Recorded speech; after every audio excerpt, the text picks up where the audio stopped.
on YouTube? Thank you for stopping in for another video today. So guys, today we are headed to pick up something new. That's why I'm bouncing so much, because I got the trailer back here and a 1-ton truck. It's not the smoothest ride in the world. So I don't want to give away just yet what we're headed to pick up here, but it's about what, 7 o'clock right now, hour and a half away. We'll be there in about an hour and a half, and then when we get there, I will catch up with you guys and show you just what we're looking at. Well guys, we have arrived.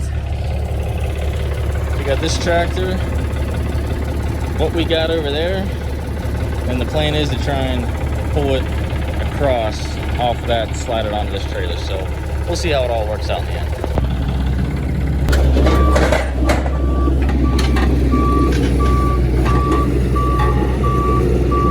We are all loaded up on the way home right now. You can see it in the back there in the mirror. So far the truck has handled this better than I thought it would. This is the most weight this thing has ever seen. Definitely it's somewhere around the 15,000 pound mark. And here we are coming up a grade, and you can see on the right there is EGT. So we're looking at about 1,100 EGTs coming up this hill. That holds about 25 pounds of boost usually. And just as these Cummins like to run that lower RPM, it's kind of where torque curve is. So we're just gonna keep on making our way home, and then once we get to unloading, that'll be a whole nother thing we have to figure out. Well, boys and girls, the old Cummins did her job, the 4th gen.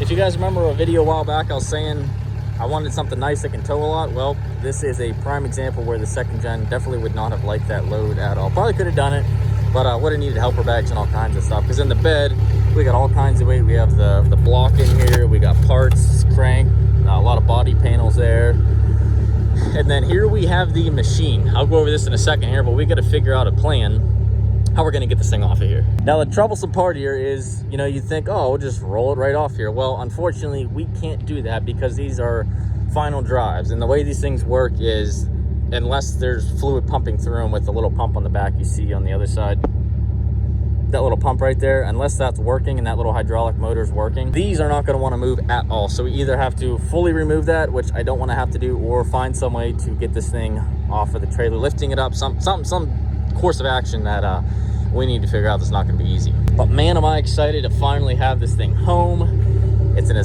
nice little resting spot here where it's going to get worked on. So we're going to figure out what we're going to do. Let the truck pull down right now, and then after that, we're going to get a little overview of this machine top to bottom. Got her all unstrapped and unchained, everything put away and detached from the trailer or from the truck. So now we're kind of thinking of a plan to get this thing off of here. Number one, like I said, possibly pulling the final drives. We want that to be the last resort. Another option we're thinking about is finding a way to be able to lift this up with some piece of equipment, pull the trailer from underneath it, and then drop it down onto the ground nice and easy. So we're going to figure out which way is going to be easiest and best. We got to talk to some people about that though first. As you can see though, we are clearly missing something back here, and that would be the engine. This is a Yanmar 40 horsepower engine that sits in here. The thing actually has AC on it. That's the hydraulic pump there that it gets, you know, the engine kind of sits sideways in here. It's a little 4-cylinder. That's the one my truck will unload later. And then these are the tracks, brand new tracks. Kind of give you some perspective of just the size of them, kind of like my leg next to it there. It's a pretty decently sized machine. Like I said, it's around like 1,100 pounds, I believe. And it's definitely been beat up. And the reason for it being beat up is because it was on a tree job where it was basically kind of held off a slope. And then the people that owned it clearly just didn't care. They just wanted to get the job done, move on to the next, and sell the machine. So that's why every panel is pretty much bent on it. I mean, even the size of the stick, comparing that to my arm there, it's definitely a decent sized piece of equipment here. It's a Komatsu PC50MR2. And it also has the angle blade on it as well, which I really like. So you can angle which way you want, as well as up and down, obviously. I mean, just literally every panel was bent from that to that. And then this side clearly just backing in, or, you know, swinging into different types of trees and stuff. Underneath here, if I get this bungee cord off of here.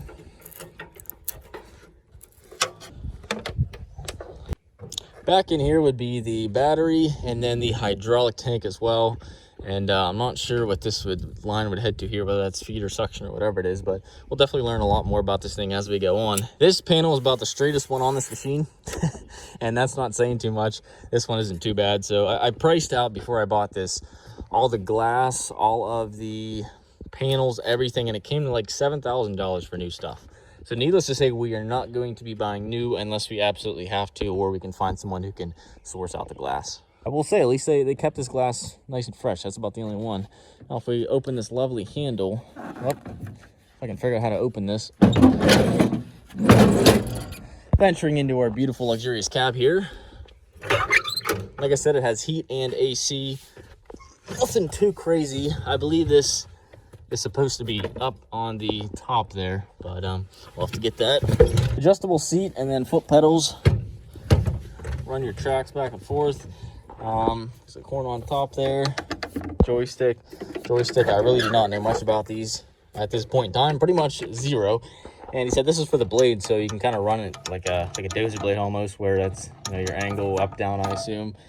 Fuel gauge, hour meter. This thing has about 3,000 hours on it, just a hair under. Here's the old climate controls there, AC compressor, all that kind of fancy stuff. So needless to say, there's not much going on inside of this cab at all. Pretty much everything is broken out of it.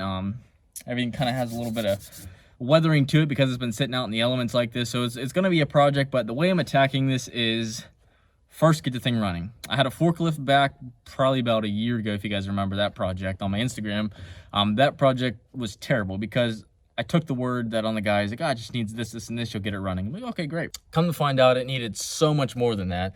And I already put all the money and time and effort into making this thing look great that I eventually had a non-running forklift that looked great, and I just put a ton of time and money that I just had to sell the thing. So step one, I've learned, get your piece of equipment running first so you can move it around, do what you got to do, and then focus on the aesthetics of it. And believe me, I so badly just want to start painting this thing, get new decals for it, start straightening out panels, everything like that. Like I just want to get this thing going. But unfortunately, I know that's not smart, and that's something I have to do first. And it looks like this is just a piece of plexiglass, now that I'm looking at this.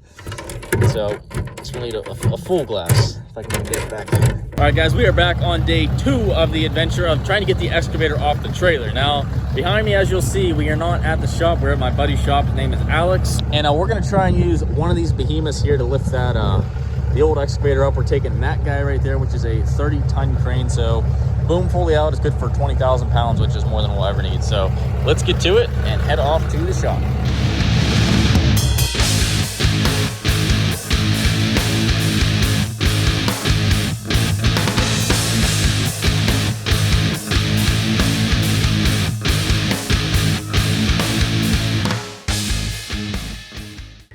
Quick feel up of all the rigs. Now we are back at the shop. We got the boom chained up right now, or the stick chained to the boom.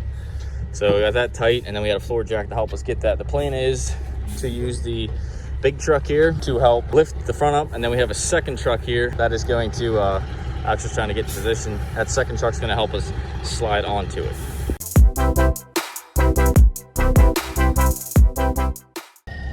As you guys saw, this thing got winched off the rollback, or off the trailer onto the rollback. So that's coming down here.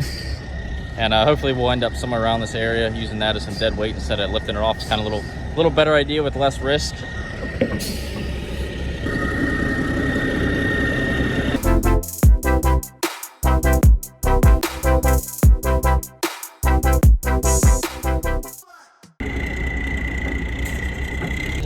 With that truck leaving, that obviously spells that this is finally on the ground. As you saw, the best way was to winch it up onto that rollback, and then found a way to winch it back that I never even knew about, of hooking it to the bottom. I don't know if you guys got to see that, but ran a snatch block.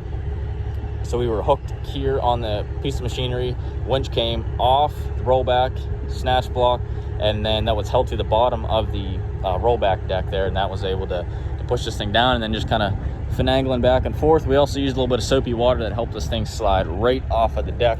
So just a little bit of that around here, but finally nice to see it on the ground and kind of get a perspective of how big this thing actually is, because up on a trailer you can't really tell. So no big catastrophes, and everything worked out pretty darn good.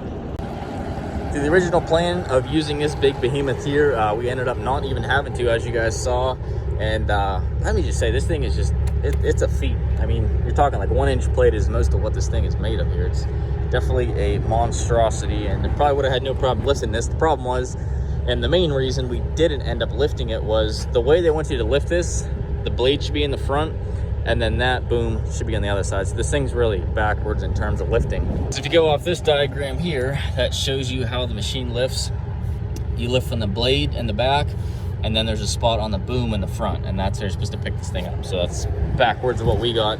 Not to mention the hooks here for chaining down and lifting are completely broken off. So I'm hoping to weld like a 1-inch piece of plate here, put an eyelet in it, and get something figured out for that. But yeah, definitely glad to see it on the ground. We got some other pieces here. We got the hood muffler. There's another counterweight there that sits on the cab. Side panel, probably the straightest panel on this whole thing. If you can believe there's barely a dent in this thing. Holy cow. This thing is pretty well mangled up, and that's pretty much all the outside stuff. Now in the back corner of the shop here, we got all the engine parts together. This is everything that it came with. So we're literally down to a bare block on this one. Be a good experience for learning on completely rebuilding an engine from scratch. We have the head here, to our knowledge. No known issues with this head. Still got 2 injectors that were stuck. These 2 little guys didn't want to come out, so they didn't want to force it out of there. Under there is a whole rebuild kit. We'll have to see what we have and what we're missing.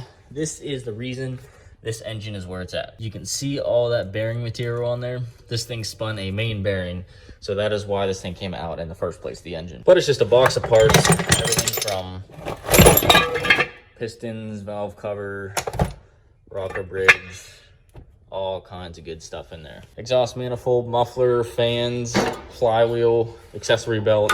And then in shop work, we got a 6.7 Cummins here that's getting a head gasket job done. So everything's getting pulled off of there. We have all the valve train, injectors, all that stuff is underneath this plastic. They all get labeled 1, 2, 3, 4, 5, 6. You know exactly where they went back. So with valve train stuff, you want to make sure things go back exactly where they came from for the sake of wear. So as far as this video goes, that is going to be a wrap for it. The thing is on the ground. That's all that matters. It's home. It's safe. It's just a lot of work that's going to be put into it.